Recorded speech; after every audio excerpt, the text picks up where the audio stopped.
কৃষ্ণায় কৃষ্ণ চৈতন্য নামনে গৌরতিষে নমঃ। হরের নাম হরের নাম হরের নামৈব কেবলম কলৌ নাস্তেব নাস্তেব নাস্তেব গতিরন্যথা। নাম বিনা কলিকালে নাহি আর ধর্ম, সর্বমন্ত্র সার নাম এই শাস্ত্র মর্ম। অতএব কলিযুগে নাম যজ্ঞ সার, আর কোন ধর্ম কইলে নাহি পায় পার। হরে কৃষ্ণ কৃষ্ণ কৃষ্ণ হরে হরে, হরে রাম রাম রাম হরে হরে। হরে কৃষ্ণ কৃষ্ণ কৃষ্ণ হরে হরে, হরে রাম রাম রাম হরে হরে।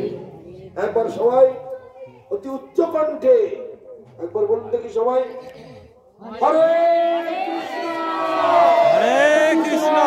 হরে কৃষ্ণ হরে কৃষ্ণ কৃষ্ণ কৃষ্ণ কৃষ্ণ কৃষ্ণ হরে হরে হরে হরে হরে রাম হরে রাম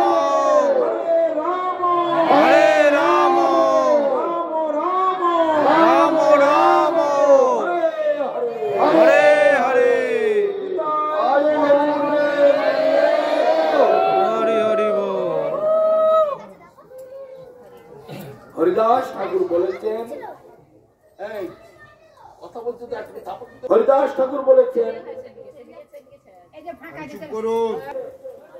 জঙ্গলের রাজা সিংহ, সিংহ যখন একবার হুঙ্কার দেয়, যত আছে জঙ্গলের পশু, হাতি থেকে শুরু করে শিয়াল কুকুর থেকে শুরু করে হরিণ শুয়োর জিরাফ যত আছে, একটা হুঙ্কার দিলে হুড়মুড় দুড়মুড় করে যে যার মতো পালিয়ে চলে যায়। কেউ সেখানে দাঁড়াতে সাহস পায় না।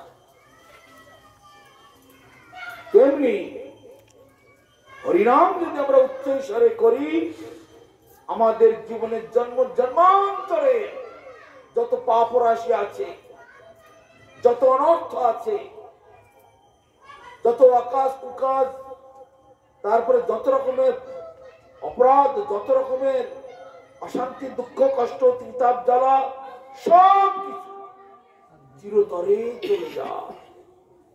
এত বড় আশা, এত বড় ভরসা আমাদের মহাপ্রভু, আমাদের তা মহাপ্রভুর পার্ষদগণ তথা ভাগবত তথা সমস্ত ভগবানের লীলাতে এগুলো বলা আছে। হরিনামের এত শক্তি, কিন্তু দুঃখের বিষয় এই কলিযুগের মানুষের আন কথা কথা কথা এইগুলো মুখে খুব ভালো মিষ্টি আসে, ভালো হরিনাম আসতে চায় না। আন কথা কুকথা, গল্প স্বল্প, সিনেমা, তারপরে টেলিভিশন, সব দিকে ভালো রুচি, কিন্তু হরিনাম একটু করবো, একটা পয়সা লাগে না। এই হরিনাম আমাকে সমস্ত রকমের মায়ার বন্ধন থেকে আমাকে মুক্তি দেবে। এই নাম বিনা কলিকালে নাহি আর ধর্ম, আর কোনো কিছু নেই। সর্বমন্ত্র সার নাম এই শাস্ত্র মত। অতএব কলিযুগে নাম যজ্ঞ সার, আর কোন ধর্ম কইলে নাহি পায়। ধর্মের নামে কত কিছু চলছে। এখানে দুইজন বিশিষ্ট বৈষ্ণব আছেন সপরিবারে, একটা আমাদের নিতাই প্রভু, আরেকজন তার ভ্রাতা নিত্য গোপাল প্রভু। এই দুজন উৎসাহ করে এই চিত্রান গ্রামের সমস্ত অধিবাসী বৃন্দ যারা আছেন, তাদের সকলকে মায়ার বন্ধন থেকে, ত্রিতাপ জ্বালা থেকে মুক্তি করিয়ে ছাড়িয়ে নিয়ে জেলখানা থেকে বার করে নিজের বাড়ি নিজের ঘরে পৌঁছে দেওয়ার জন্য আপ্রাণ চেষ্টা করছে। পকেটের টাকা পর্যন্ত খরচা করে দিচ্ছে, নিজের যাবজ্জীবনের পরিশ্রম, নিজের কষ্ট সব কিছু লোকের উপকারের জন্য, অপরের কল্যাণের জন্য বিলিয়ে দিচ্ছে। তবু আমাদের চেতনা নয়, ভক্তদের চোখ কান খোলে না। শুধু এটাই নয়, মহাপ্রভু এর আগে বলে গেছে, এক্ষুনি যে কীর্তনটি করলাম তার আগে কি বললাম, কি গান গাইলাম, শুরুতে কোন কীর্তনটি গাইলাম কেউ বলতে পারেন? সব ভুলে গেছে। ওই যে গাইলাম, জীব জাগো, জীব জাগো, গোরা চাঁদ বলে, কত নিদ্রা যাও মায়া পিশাচির কোলে। জেগে উঠতে বলছে, কিন্তু আমরা কি তার অর্থ বুঝি? হাটে বাজারে মালামালের দামটাই ভালো বুঝি, দেশের অন্যান্য খবরগুলো ভালো বুঝি। আমরা কি জেগে আছি? বিচার করে দেখুন তো, আমরা কি জেগে আছি? প্রভুপাদ ভক্তি সিদ্ধান্ত সরস্বতী ঠাকুর বলছেন, স্বধর্মে নিধনং শ্রেয়, পরধর্ম ভয়াবহ। গীতাতে ভগবান বলেছেন, প্রভুপাদ এই কথাটির কোটেশন করতেন। স্বধর্ম পালন করতে করতে যদি আমরা নিধন হয়ে যাই তবু সেটা লাভ, কিন্তু পরধর্ম ভয়াবহ। এইবার বুঝুন, বলুন দেখি কোনটা স্বধর্ম আর কোনটা পরধর্ম? বলতে পারেন? এতকাল হরিকথা শুনছে, কিচ্ছু বলতে পারেন। স্বধর্ম মানে আত্মার স্বতঃস্ফূর্ত বৃত্তি। আমাদের প্রত্যেকের দুটো করে বৃত্তি, বৃত্তি মানে স্বভাব। আমাদের দুটো করে স্বভাব, দুটো করে রূপ আমাদের। একটা হলো স্বজাতীয় রূপ আর একটা বিজাতীয় রূপ বা ভাব, ভাবও বলা যায়। স্বজাতীয় ভাব আর একটা বেজাতীয় ভাব।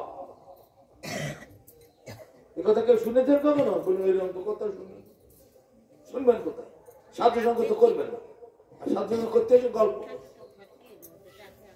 আর ফোন নিয়ে হ্যালো হ্যালো করতে চলে গেল। তাদের মাথায় কি করে এসে কথা? প্রত্যেকটা মানুষের দুটো করে ভাব আমাদের, শুধু মানুষ নয়, প্রত্যেকটি জীবের। স্বজাতীয় ভাব মানে কি? জীব নিত্য কৃষ্ণ দাস, এটা হলো স্বজাতীয়। জীব নিত্যকালে, অনন্তকালে ভগবানের দাস, সেটা আমরা ভুলে গিয়ে মায়ার দাসত্ব করছি। জীব নিত্য কৃষ্ণ দাস তা ভুলে গেল, এই দোষে মায়া তার গলায় বাঁধে।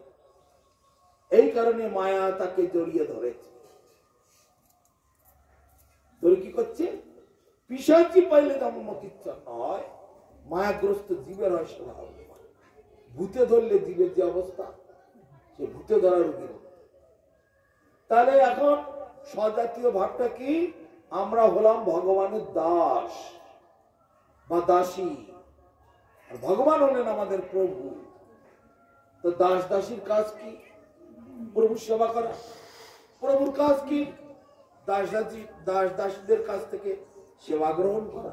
বাস, এই হলো স্বজাতীয় ভাব। আর বেজাতীয় ভাব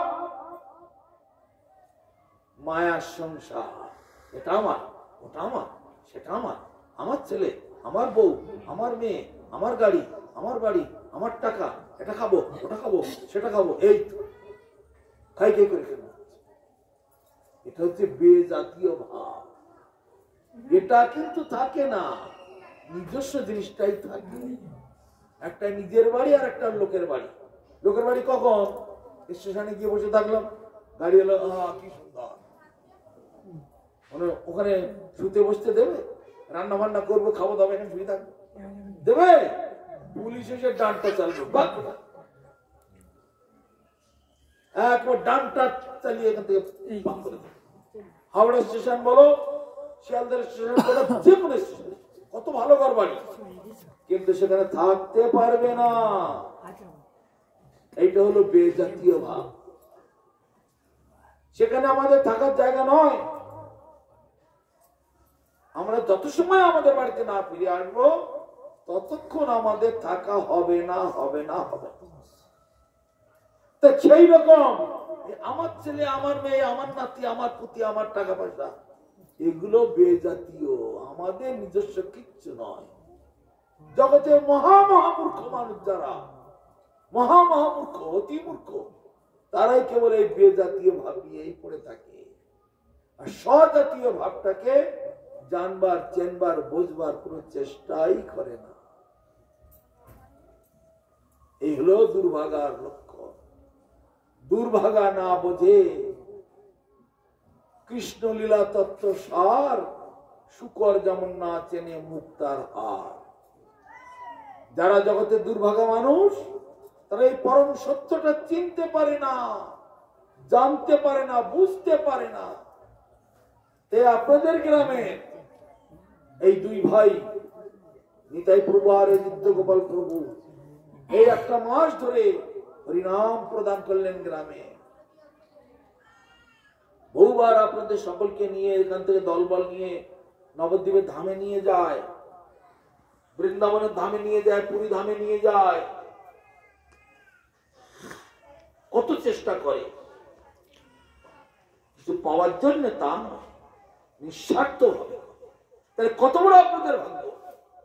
আপনারা জেলখানার কয়েদির মতো জীবন কাটাচ্ছেন, সেখান থেকে বার করে নিজের বাড়িতে পৌঁছে দেওয়ার চেষ্টা করছে। এত বড় বন্ধু আর কেউ আছে পৃথিবীতে? নিজের ছেলে মেয়েরাও নয়, নিজের স্বামী, শ্বশুর, মা, বাবা, কেউ না। তাই বলা হচ্ছে সেই সে পরম বন্ধু, সেই পিতামাতা যিনি শ্রীকৃষ্ণ চরণে প্রেম ভক্তির দাতা। প্রতি জন্মে পিতামাতা, ভাই, বন্ধু সবই পায়, কিন্তু সাধু, গুরু, কৃষ্ণ, বৈষ্ণব নাহি মিলে। ভজ হইয়া মন তুমি বুঝে দেখো, প্রতি জন্মে মা বাবা সকলের আছে। গরু, ছাগল, কুকুর, বিড়াল, মাছ, গাছ, লতা পাতা, মা বাবা নেই এমন কেউ হয়? পোকামাকড় সব মা বাবা ছাড়া কারো জন্ম হবে না। ভগবান এমন নিয়ম বানিয়ে দিয়েছে। এমনকি ভগবান লীলা করতে আসছেন, তিনিও মা বাবাকে আশ্রয় করে আসছেন। সচী মাতা, জগন্নাথ মিশ্র না হলে মহাপ্রভু আসতে পারতেন না। নন্দ মহারাজা, যশোমতী, এরা যদি না হতো কৃষ্ণ হয়ে আসতে পারতেন না। জগতে নিয়ম বানিয়ে রেখেছেন এরকম, সবসময় মা বাবাকে আশ্রয় করে এসে। তাহলে কোনটা আসল মা, কোনটা আসল বাবা, এগুলো জানতে হবে। যখন আমরা পশু হয়েছিলাম, গরু, ছাগল, কুকুর, বিড়াল, তখন সেরকম মা বাবা পেয়েছি। মাছ, গাছ, লতা পাতা হয়েছিলাম, সেরকম মা বাবা পেয়েছি। বাঘ, সিংহ, হাতি, ঘোড়া হয়েছিলাম, সেরকম মা বাবা পেয়েছি। এখন মানুষ হয়েছি, মানুষ মা আর মানুষ বাবা পেয়েছি। তো এইভাবে কি অনন্তকাল চলতে থাকবে? আর এই দুঃখ, কষ্ট, জ্বালা, যন্ত্রণা পাওয়া, আমাদেরকে নিজেদের আসল বাড়ি, আসল ঘর, স্থায়ী একটা সুখ শান্তি, এ কি আর আমরা পাবো না? পাবো। আমরা যে আসল ঘরে, আসল বাড়িতে যাচ্ছি না। যেমন স্টেশনের উদাহরণ দিলাম, পুলিশ ডান্ডা মারছে, স্টেশনের প্রান্ত থেকে গিয়ে ওই পাশে গিয়ে বসে। সেই পুলিশ তো ঘুরে ঘুরে আবার সেখানে যাবে, এই বেটা তোকে তাড়িয়ে দিলাম, এখানে আসবি কেন? আবার একটা বাড়ি পাবে, আবার সেখান থেকে আরেক প্ল্যাটফর্মে গিয়ে বসে। স্টেশনে অনেকগুলো প্ল্যাটফর্ম থাকে, অনেকগুলো শেড থাকে, সেখানে গিয়ে যেতে থাকে। এই ভিকারিগুলো ওইরকম পারে দেখো, ডান্ডা মারলো, এটা খুলে গিয়ে ওই পাশে গিয়ে আবার পুলিশ ওই দিকে ঘুরতে ঘুরতে গিয়ে আবার বলে, তোকে যেতে বললাম, আবার ওখান থেকে আবার এই পাশে। তো যতই স্টেশনের মধ্যে এই প্ল্যাটফর্মে, ও প্ল্যাটফর্মে, সে প্ল্যাটফর্মে যতই ঘোরাঘুরি করো না কেন, ওই লাঠি খেতে হবে পুলিশ। তেমনি এই জগতে কবু স্বর্গে, কবু মর্তে, কবু নরকে, কবু দেব, কবু দৈত্য, কবু দাস, প্রভু, কবু রাজা, কবু প্রজা, কবু বিপ্র শূদ্র, কবু সুখী, কবু দুঃখী, কবু বাকি ক্ষুদ্র। এইভাবে 84 লক্ষ জনই ভ্রমিতে ভ্রমিতে শেষকালে একটু কুল কিনারা পাওয়া যায়। কিভাবে? সাধুগুরু বৈষ্ণবের কৃপাতে। এই সাধু সঙ্গ, সাধু কৃপা, বৈষ্ণব কৃপা, গুরু কৃপা, এই ছাড়া আর কোন পথ নাই। যতই মানসিক করো কালী পুজো, কালী পুজো তো না পাটা পুজো, জিওপাল লালসা, কালী পুজো, মনসা পুজো, সাপের ভয়তে মনসা পুজো। এই তো কলকাতা লোকেরা মনসা পুজো করে, কেন? সাপ নেই এখানে, সাপের ভয়, সেজন্য মনসা পুজো। বনে যারা যায় তারা বন দেবীর পুজো, বাড়ি যেন না খায়।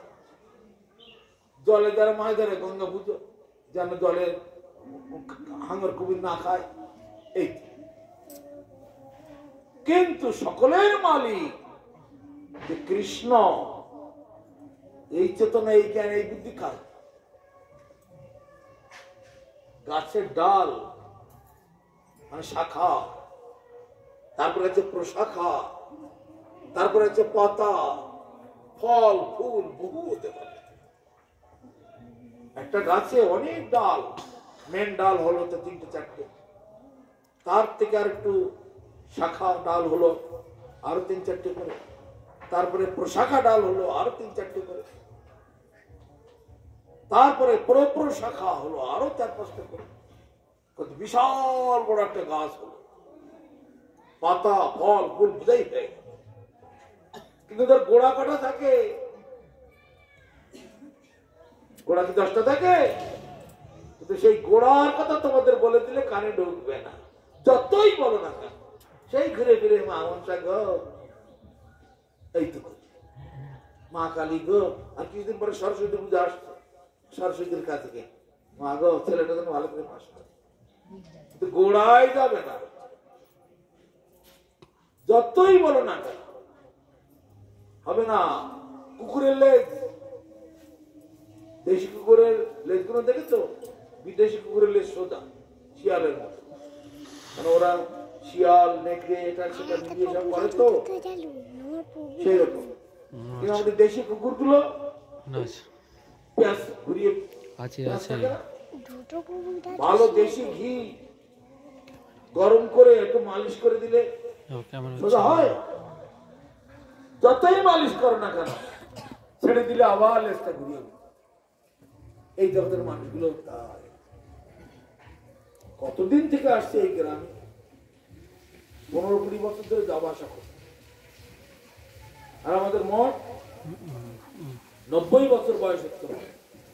এই হাওড়া থেকে, মেদিনীপুর থেকে, 24 পরগনা থেকে, হুগলি থেকে, বর্ধমান থেকে, দক্ষিণ ভারত, উত্তর ভারত, পশ্চিম ভারত, সারা তথা পৃথিবীর বিভিন্ন প্রান্ত থেকে কত লোকই আসে। বিদেশিদের অনেক পরিবর্তন দেখা যায়, বিদেশিরা অনেক উন্নত হয়েছে এই হরিনাম বিষয়ে। কিন্তু আমাদের দেশের লোকেদের, ওদের 10 ভাগের 1 ভাগও উপকার কিছু দেখলাম। আজকে এখানে অনুষ্ঠান হচ্ছে, নেমন্তন্ন করা হয়েছে, 9টা-10টার মধ্যে সবাই আসবেন। কিন্তু এখন কত? 12:30 12:30 বেজে গেল। 9টা-10টার সময় থেকে বসে আছে, কারো সময় নেই। সংসারের কাজ আছে, শেষ হচ্ছে না। ওইগুলো আসল কাজ, এটা নকল কাজ। এরপরে গেলে তাদের কি করে কল্যাণ হবে? কালকে সন্ধ্যেবেলা, বিকেলবেলার দিকে এসেছি, সন্ধ্যের থেকে রাত 9টা-10টা পর্যন্ত অপেক্ষা করেছিলাম লোকজন আসুক, একটু হরি কথা কথা হবে। কেউ গেল না। আজকে সকাল থেকে 9টার থেকে বসে আছি।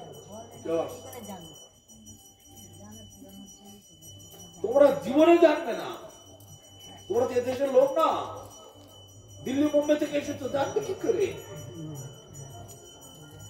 তোমরা জানতে পারবেই না, কপালই মন্দ।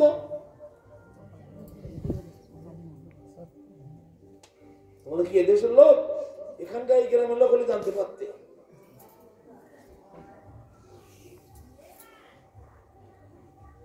হাজার বলি না কেন, বকত ঝক কানে দিলাম তুলো, আর মারো আর ধরো পিট করেছি কুলো। এই হচ্ছে তোমাদের স্বভাব। এখনই যদি বলি তোমাদের কপালে তিলক নেই কেন, গলায় মালা নেই কেন, বাস হয়ে গেল, কোন উত্তর নেই। তো তিলকটা কোথায় গেল? হরিনামের মালাটা গেল কোথায়? হরিনামের মালা গেল কোথায়? ওসব লাগবে না, ওসব আমরা করি না। আমাদের গুরু ওসব দেয়, আমাদের সুবিধাবাদী গুরু পেয়েছে, হরিনাম করতে হবে না। একবার ভেবে দেখেছ হরিনাম না করলে এই জেল থেকে মুক্তি হবে না? যত সুবিধাবাদী গুরুরা থাকুক না কেন, নিজের পয়সার লোভে, টাকার লোভে তারা দীক্ষা দেয়। এই কথা পার্বতী দেবী শিবকে জিজ্ঞাসা করেছিলেন কৈলাসে বসে, প্রভু মর্তধামের চেহারা তো অন্যরকম দেখছি, কি ব্যাপার? লক্ষ লক্ষ গুরু, এই ব্যাপারটা কি? এত গুরু কেন? শিব তখন পার্বতী দেবীকে বললেন, এত গুরু কেন জানো? গুরব বহব শান্তি শিষ্য পিতাপহারকা।